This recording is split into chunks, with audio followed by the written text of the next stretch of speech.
Today I'm buying 3 refurbished phones that cost under £200 each, one Google, one Apple, and one Samsung, to see just how much phone you can get for £200. And straight up, there is almost a 4-year gap between these 3 phones, and this is shot on one of them. So here are the 3 phones, all of them bought from Amazon, all of them refurbished. So let's see what we've got and also see what condition they're in.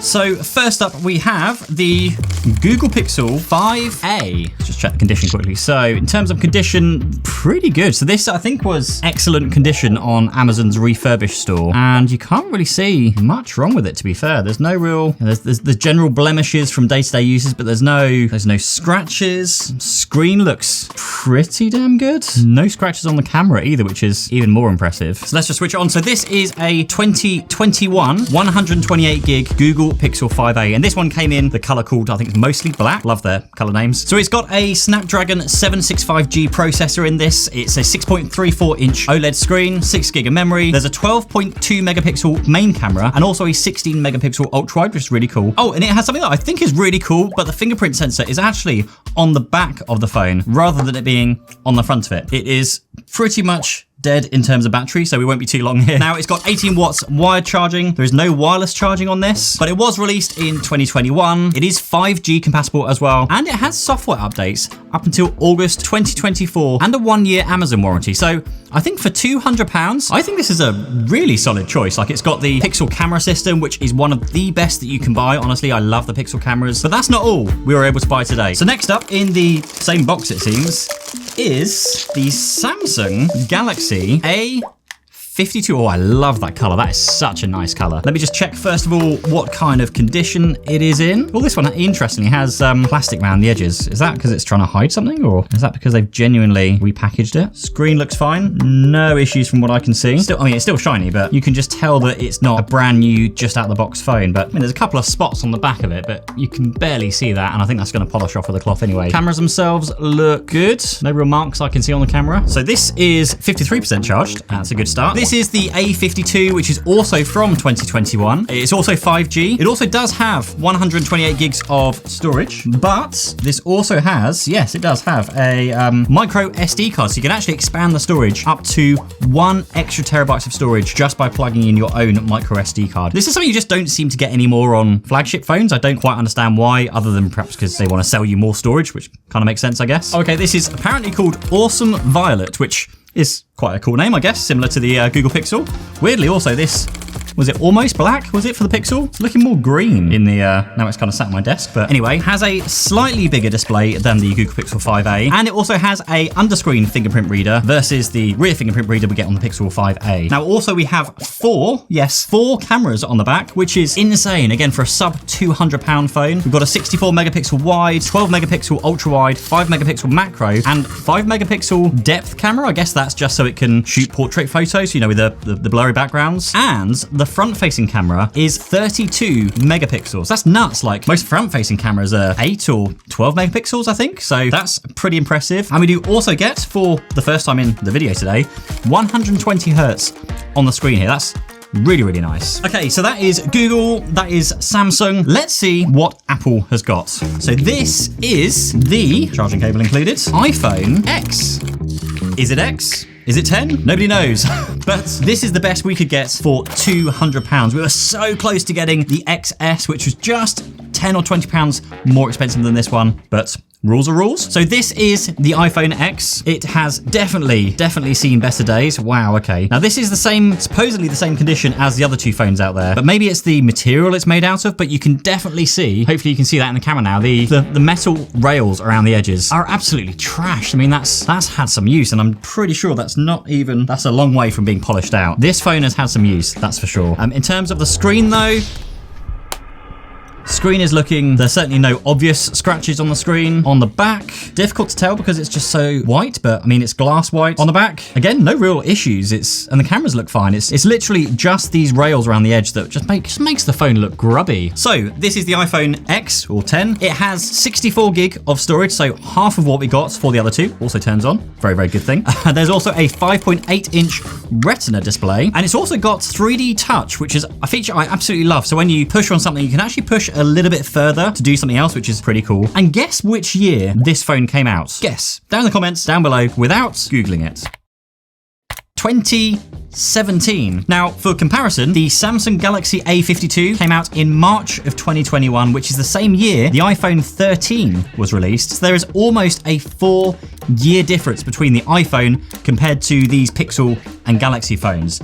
That is absolutely nuts. And I know this is what was a flagship iPhone versus more, budget Android options. The Pixel 5a was at a time where Google weren't really making flagship phones. They weren't trying to beat the iPhone. And honestly, when shopping on Amazon, the S10 was £1 more expensive than our budget. And the S20 FE was available, but it wouldn't have been delivered in time because on Wednesday, literally, I won't even be in this country. So now I've heard a lot of stories that iPhones hold their value more than Android phones.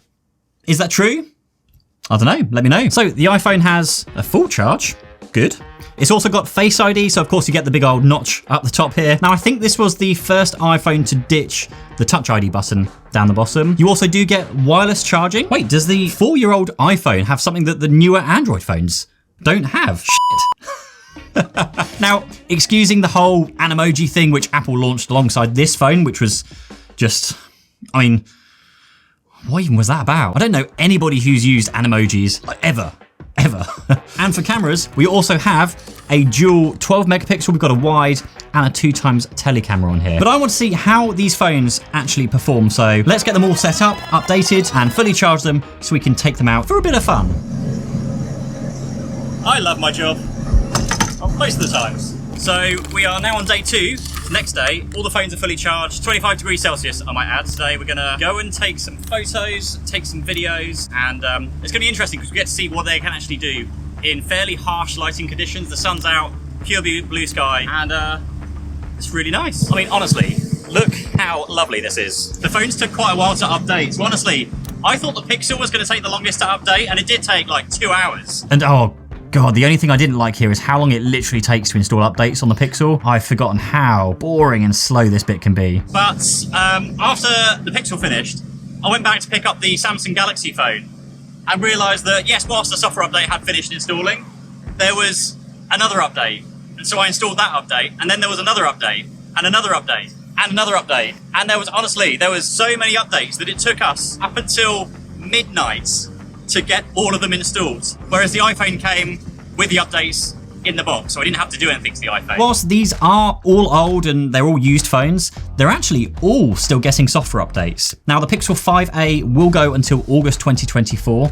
Now Samsung states that you get 3 years of major and 4 years of security updates, so potentially takes that to 2025 for that one. And the iPhone, whilst it's not looking likely to get support for iOS 17, from what I gather, I can expect 1 more year of updates before this phone just stops getting those updates. And with all of these combined with the 1 year of warranty, I'd say that's actually pretty decent for all of them and for just £200 each. So I'm really excited to see what the photos and what the videos look like. Okay, so in terms of the rear cameras and portrait shots this time, so the Pixel and the iPhone were able to track what I was focusing on for the portrait mode, which made it a lot easier to use. But to be fair, the Galaxy didn't do a bad job either. I quite like all of the shots, to be fair, so they're not too bad. Now in terms of using the regular mode, so not using portrait mode, on the 2x zoom with the shots of the boat, the Galaxy, you can see the saturation for the Galaxy is way too much. It's, really bright blue skies, really, green or blue water, whereas the Pixel and the iPhone definitely were best in this situation, and I would say probably the iPhone's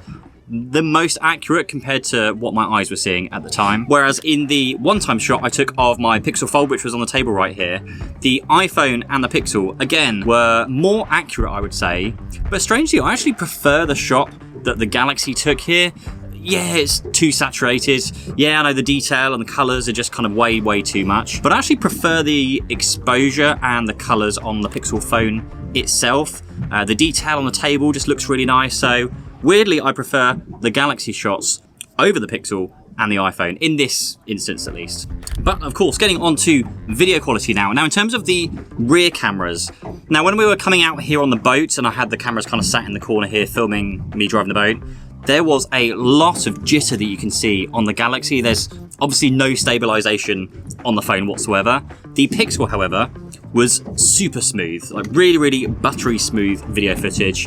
The iPhone did have a bit of jitter, but I think I actually prefer the Pixel's video quality here. It evenly exposed the image, so I wasn't too dark and the background wasn't too bright. I felt I was a little bit too dark in the iPhone's video footage that I saw here as well. But honestly, the iPhone and the Pixel were very, very close here. Unfortunately, not the Galaxy. However, on the front-facing cameras with the video, the Galaxy looked better here sometimes. Like other times, it was the iPhone, or wherever the iPhone is. Other times, it was the Pixel. It just massively depended on the lighting situation and where the sun was, which was too bright, which was overexposed, whether it had bright blue sky behind it. It was just it was quite a challenging environment for it to try and actually like level out all the exposure and get the levels and the colors right. So, okay, so this is the rear facing camera on all three phones. I just had to put my shirt back on because you don't want to see that at all. And again, see what the audio quality is like. We're going to switch between the 3 microphones on each camera. We're shooting vertical because the thing I'm using cannot like mount all 3 phones horizontal. There's just not enough space to do it right now. And yeah, let me know what you think in the comments down below. Which one's better? Is it the Pixel, is it the iPhone, or is it the Galaxy A52? Let me know in the comments. Oh, that feels so good. So the water right now is a bit of a murky green colour. So straight away I'm seeing on the Galaxy it looks far more blue than it really looks, but interesting, I'm going to go see what it's like after we've recorded it. And I would say the iPhone and the Pixel are probably most accurate. And maybe if we check out the sky, yeah, again, the Galaxy is just way over processing. So on the Galaxy we have got blue sky, whereas in reality it's blue, but it's probably more, I'm going to go for the iPhone being most representative here. I think the Pixel, to me, it looks a bit too washed out. Or is the Pixel more accurate? It's very close between the Pixel and the iPhone. Now, something I did think I would struggle with, in all honesty, is seeing like all of these screens on what is probably one of the hottest days in the UK so far. Now, for the iPhone, we have a whopping 669 nits peak brightness for the iPhone, which seems crazy in like today's modern kind of peak nits. You have 800 on both the Pixel and the Galaxy. And honestly, if you put something like the Pixel next to a flagship like iPhone 14 Pro Max, it's crazy to see how much of a difference there is on 2000 peak nits versus 800. Now, in terms of battery life, so full disclosure, none of these have SIM cards in, they're not connected to Wi-Fi, they're not connected to data. So we have been purely using them for taking photos, taking videos, and really not much else. So this isn't a real like true to life battery test. But interestingly though, they were all charged to 100%. They were all used for the exact same amount of time, other than a few seconds between pausing and starting and stopping each thing.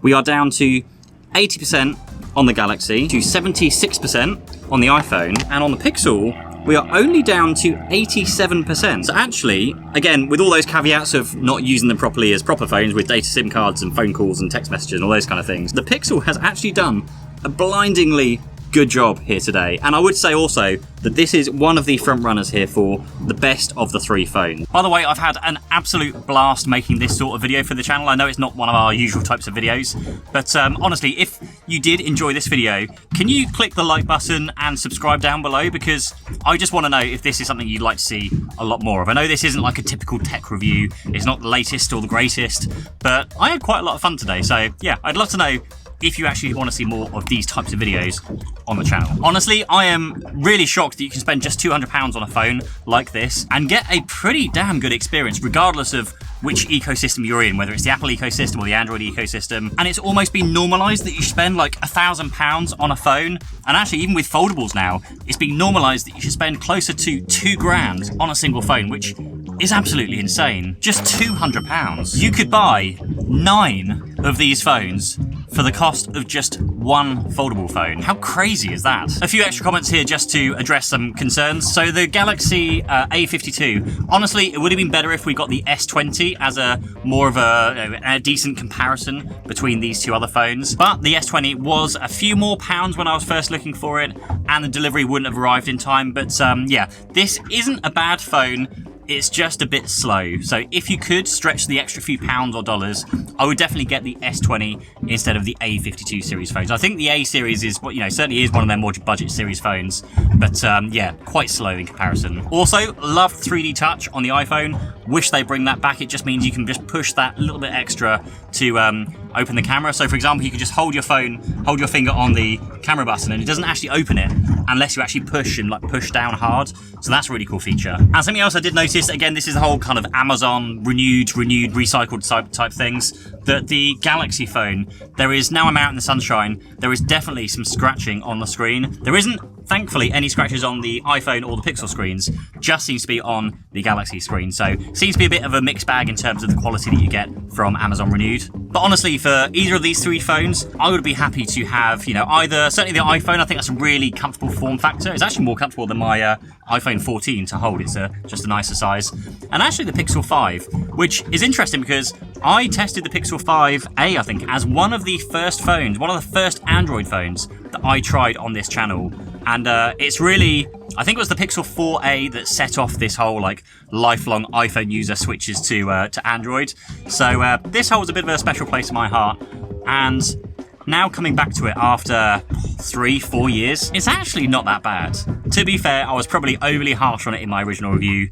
Why not go check that out? It'll be up there somewhere. You probably can't tell it, but the boat is really, really rocking right now. But anyway, I hope you enjoyed that video today. Thank you so much for watching. I'd love to see all of your smiling faces back for the next video. And to the next one. Cheers, bye-bye. Try that again.